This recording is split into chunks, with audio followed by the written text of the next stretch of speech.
وأصحاب اليمين ما أصحاب اليمين في سدر مخضود وطلح منضود وظل ممدود وماء مسكوب وفاكهة كثيرة لا مقطوعة ولا ممنوعة وفرش مرفوعة إنا أنشأناهن إنشاء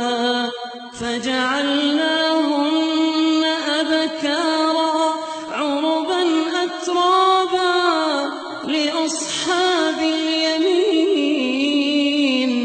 ثلة من الأولين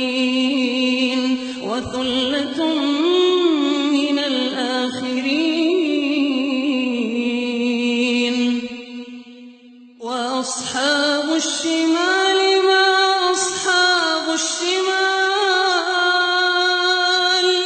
في سموم وحميم وظل من يحموم لا بارد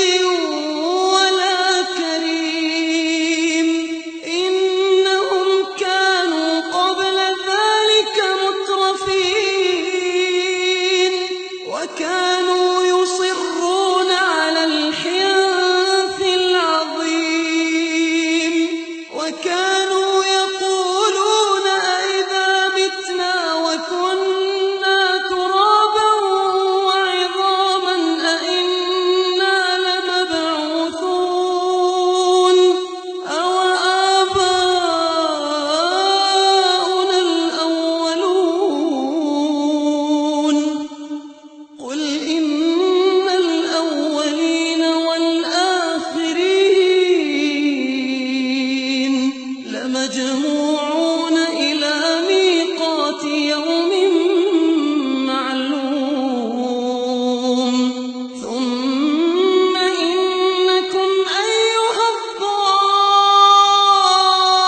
الضالون المكذبون لآكلون من شجر من زقوم فمالئون منها البطون فشاربون عليه من الحميم